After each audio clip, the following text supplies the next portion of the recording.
দু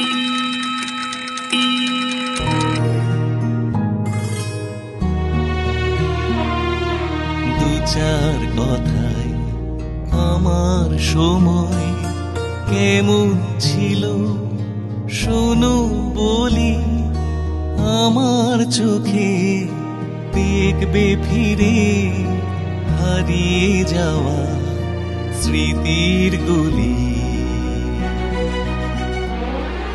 আমার সময়, আমার সময়, আমার সময়, আমার সময়।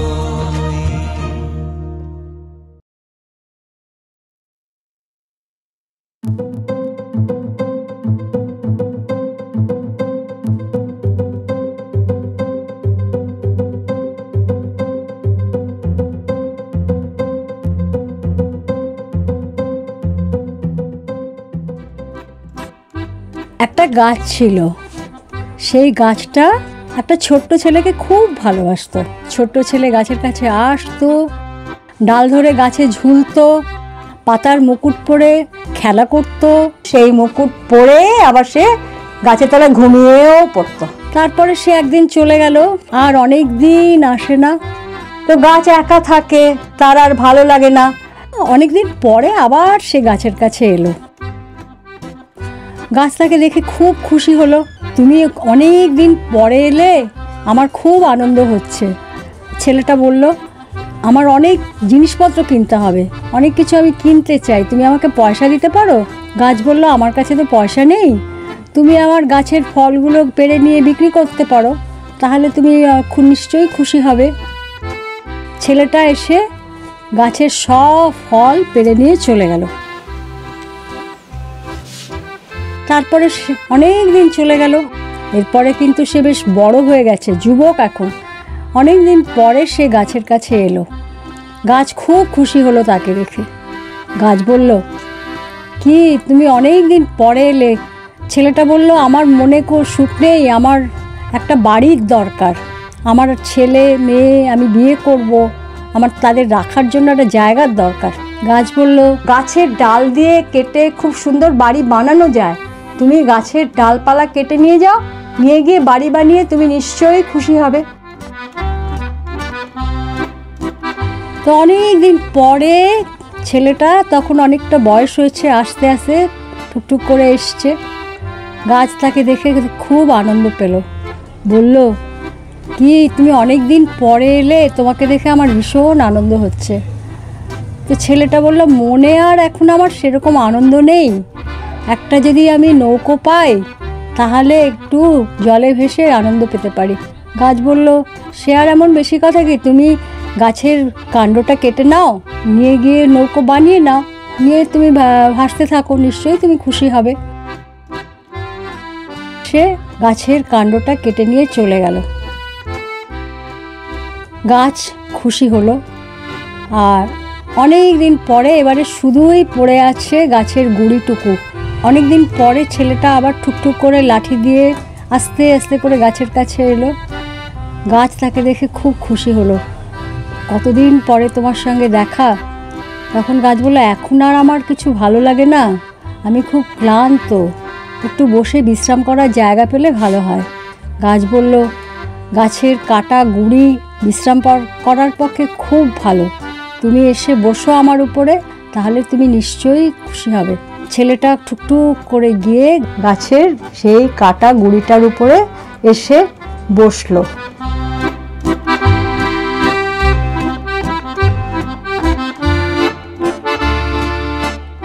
ছবি আঁকতে ভালোবাসত মেয়েটি।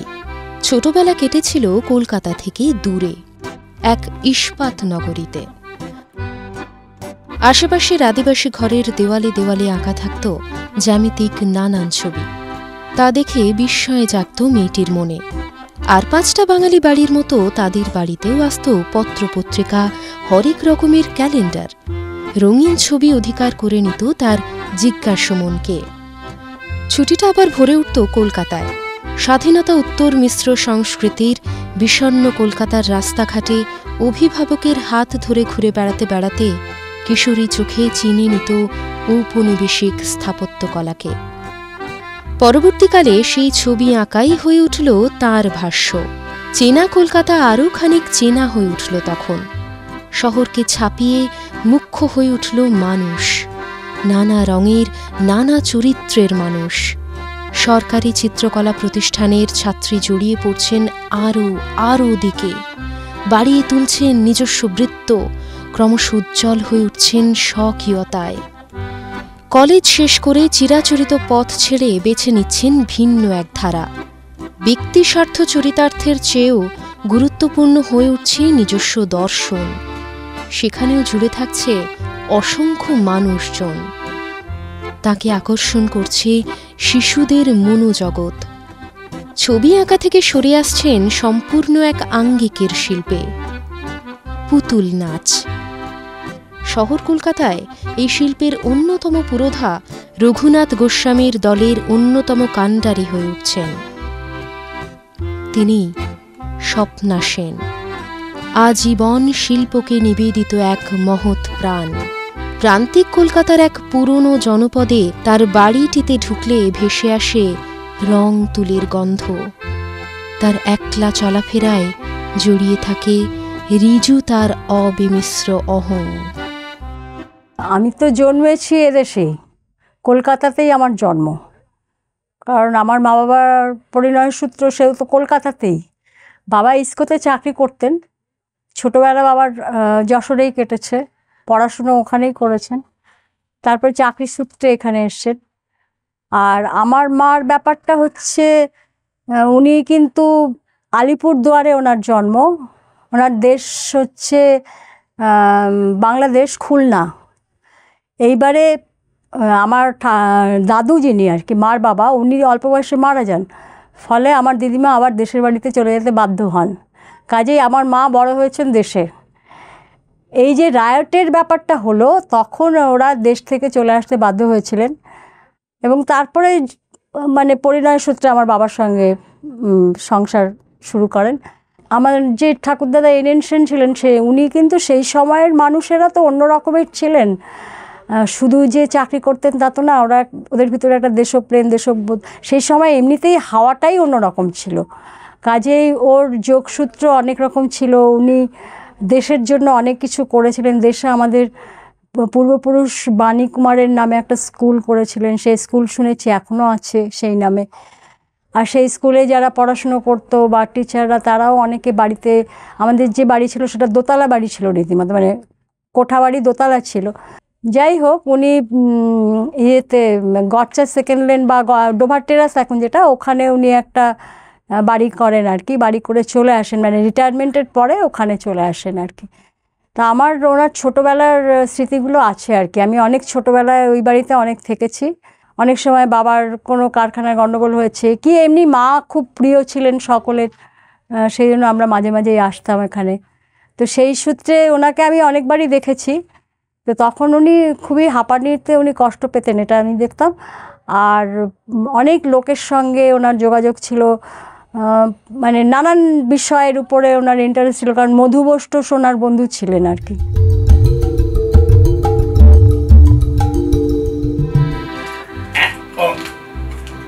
আজ আমায় জলসায় গান গাইতে হবে, অথচ মেজাজটা গেছে খেটলে।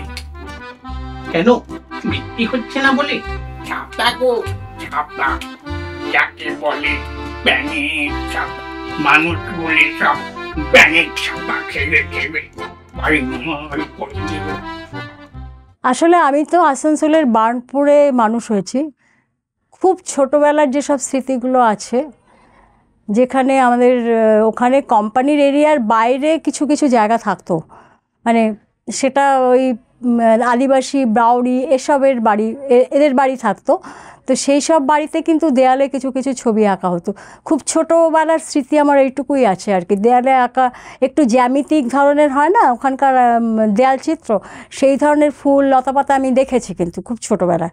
ওইসব জায়গায় তো সেইভাবে আর্টিস্ট এসব কিছু ছিল না। কেউ কেউ হয়তো একটু রং তুলি ঘাটতেন, কেউ কেউ হয়তো একটু আঁকতে পারেন, তাকে দিয়ে হয়তো কোনো ঠাকুর সাজানো হলো, এরকম সব ব্যাপার স্যাপার ছিল। কিন্তু আর্টিস্ট বা আর্ট স্কুল বা আর্ট সেকশন, এইসব যে কলকাতার যে চেতনার জায়গাটা, সেটা তো ওখানে ছিল না। তো আমার সমস্ত অভিজ্ঞতাই হচ্ছে ম্যাগাজিন ট্যাগাজিন দেখে। এই পূজা সংখ্যা বেরোতো, তার ভিতরে নানা রকম ছবি বেরোতো, স্কেচ থাকতো, সেইগুলো হচ্ছে আমার মানে ছবি আঁকার সোর্স।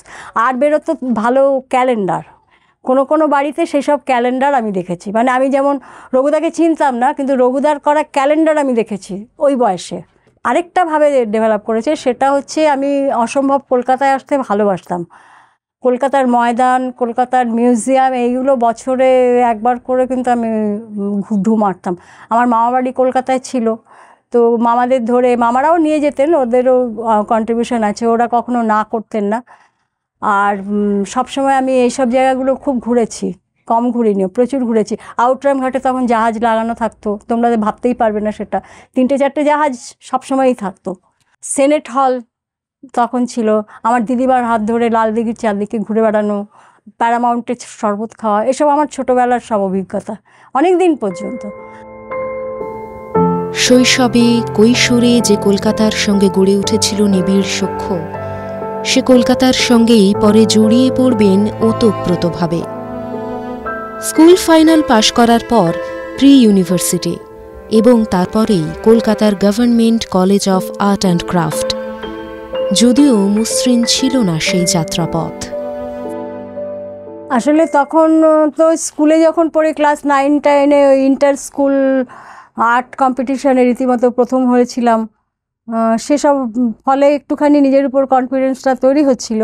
কিন্তু কোনো গাইডেন্স তো নেই ওখানে, কোনো রকম কোনো স্কুল কি কিছু, কোনো টিচার, এসব কিছু নেই।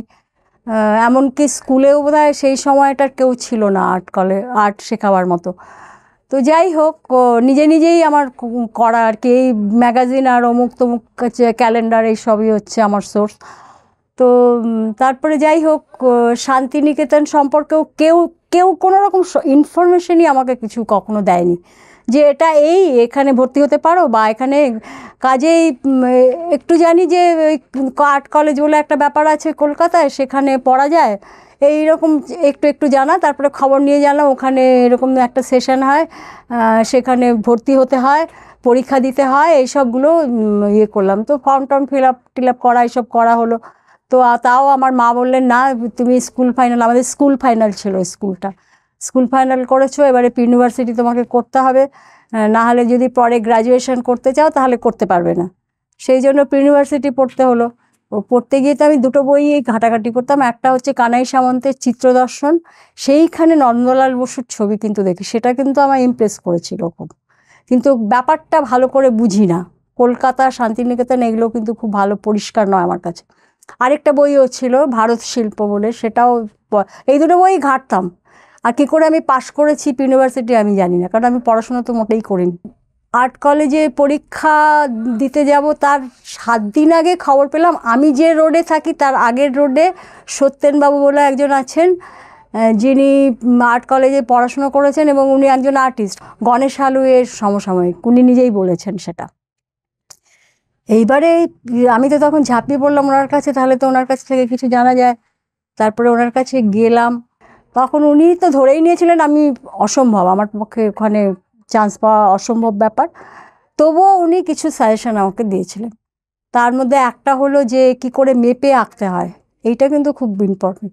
যে কোনো মূর্তি কি করে মেপে আঁকতে হয় সেটা আমি প্রথম ওনার কাছে শুনি। তো সেইকে পেন্সিল ধরে ধরে আমাকে বললেন যে এইভাবে মাপতে হয়, এইভাবে প্রেস করতে হয়, এইটুকু সে বলে দিয়েছিলেন। তারপরে বললেন যে ভেনাস বলে একটা জিনিস থাকে, সেটা দাঁড় করানো হয়।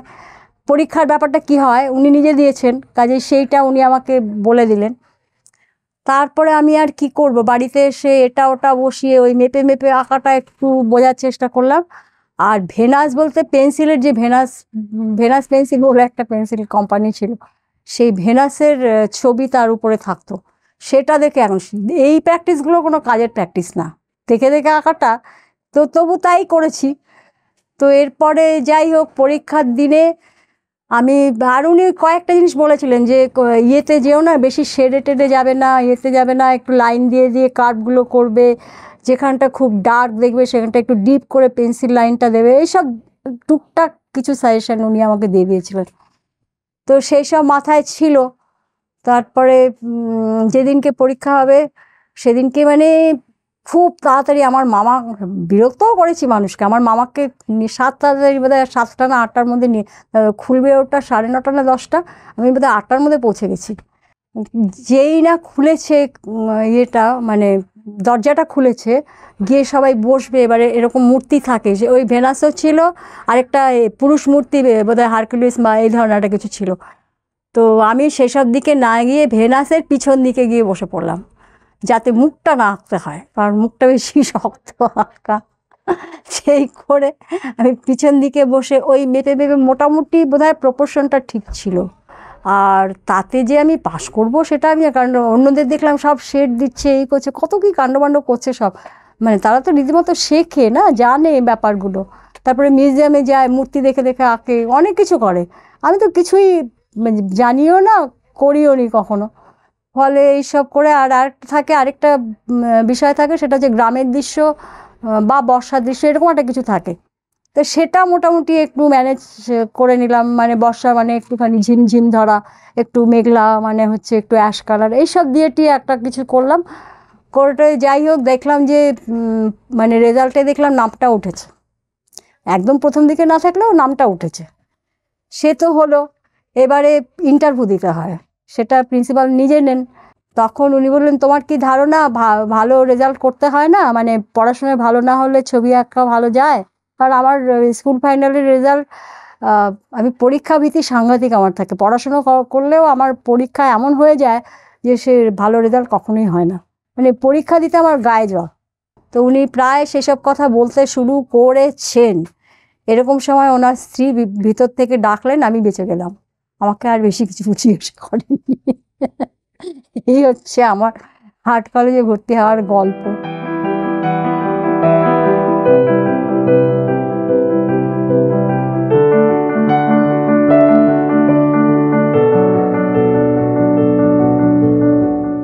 প্রথম টার্মেই 20টা করে স্কেচ জমা দিতে হবে।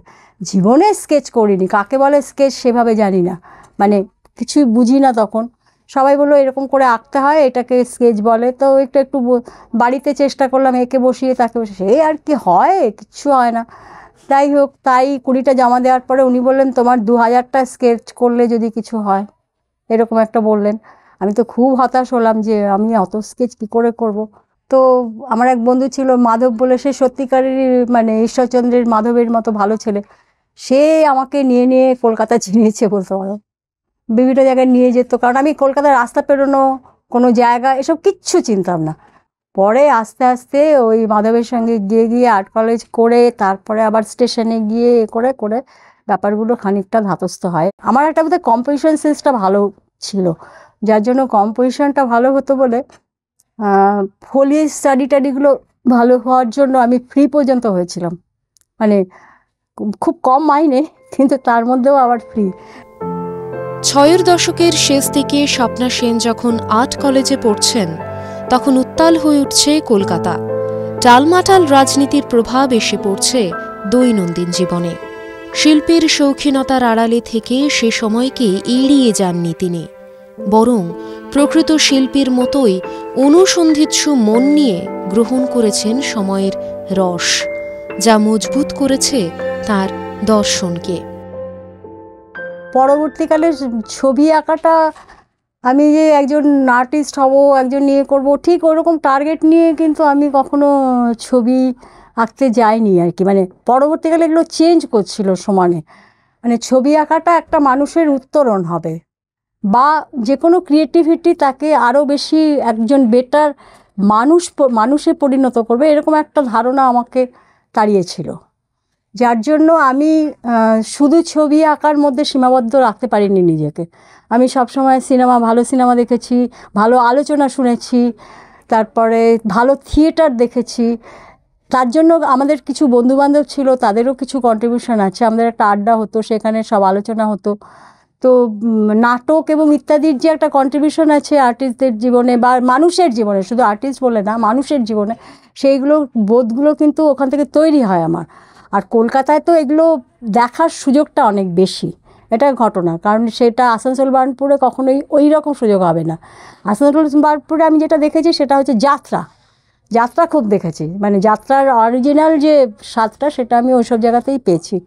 আরেকটা হচ্ছে আর্টের যে কোনো বিষয় নিয়ে আমার একটা ইন্টারেস্ট ছিল, সে আর্কিটেকচার বলো, মানে মঞ্চসজ্জা বলো, যে কোনো বিষয়, সেটা আমাকে কিন্তু আকর্ষণ করেছে বরাবর। চিত্রনিকেতনটা শুরু করেছি আমি কাজ প্রায় 69-70 এরকম সময়। সেই সময় তো কলকাতা উত্তাল একেবারে। তো সেখানে ওই নবেন্দু সেনের একটা বিরাট ভূমিকা ছিল। উনি একজন নাট্যকার ছিলেন, নয়ন কবিরের পালার নাম শুনে থাকবে। লেনিন সেন্টিনারিতে উনি একটা বিশাল এক্সিবিশন করলেন ভারতবর্ষের স্বাধীনতার উপরে। তো সেই সব কাজে যুক্ত হওয়া, মানে আমি নিজে ওইটুকু করেছি আর কি। আর তারপরে রঘুদার সঙ্গে যে আমার আলাপ, সেটাও কিন্তু ওই বিবেকানন্দ কেন্দ্রে, বিবেকানন্দের উপরে যে এক্সিবিশনটা হবে তার জন্য যে ছবি লাগবে, সেই জন্য উনি আর্টিস্টদের সঙ্গে যোগাযোগ করছিলেন।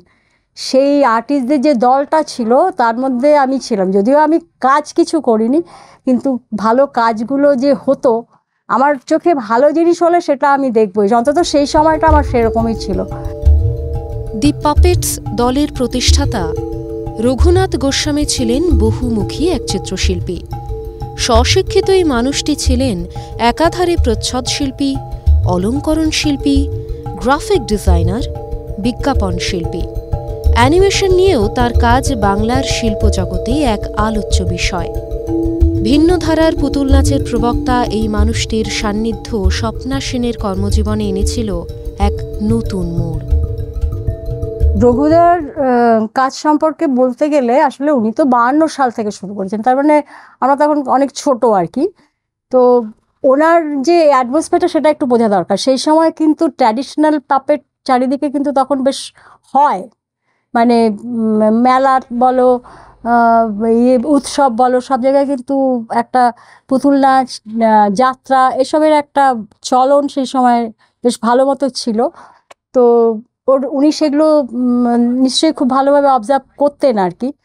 তো সেটা একটা বড় ব্যাপার। সেই সময় উদয়শঙ্কর রামলীলা করছেন, মানে তখন তো কালচারাল একটা বুম তৈরি হচ্ছে।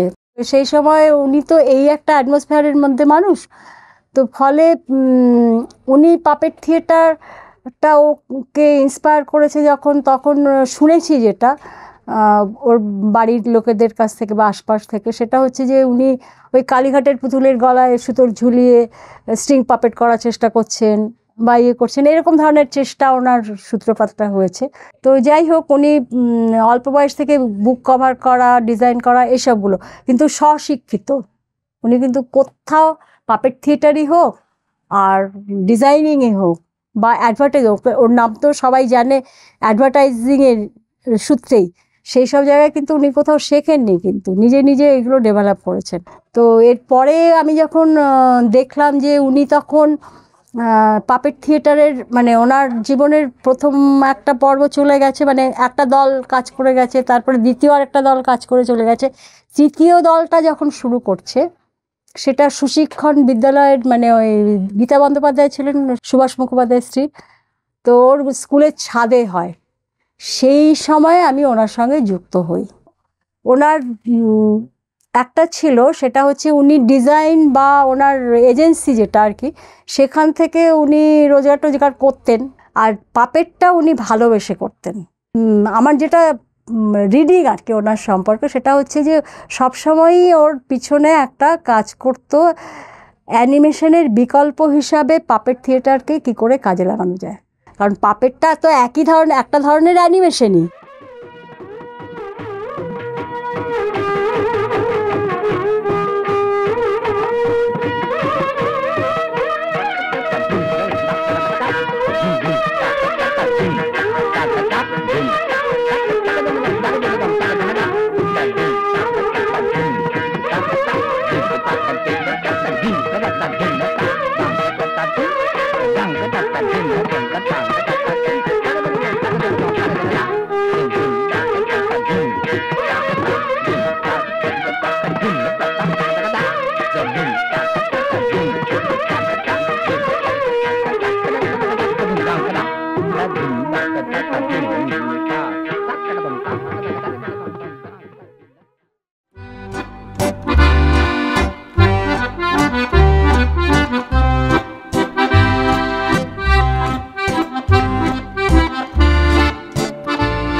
সাদা কালোর সেই দুনিয়া যা লেখানে ইতিহাসে অতি ছুঁয়ে সময় আমার বসবে সে তোমার পাশে।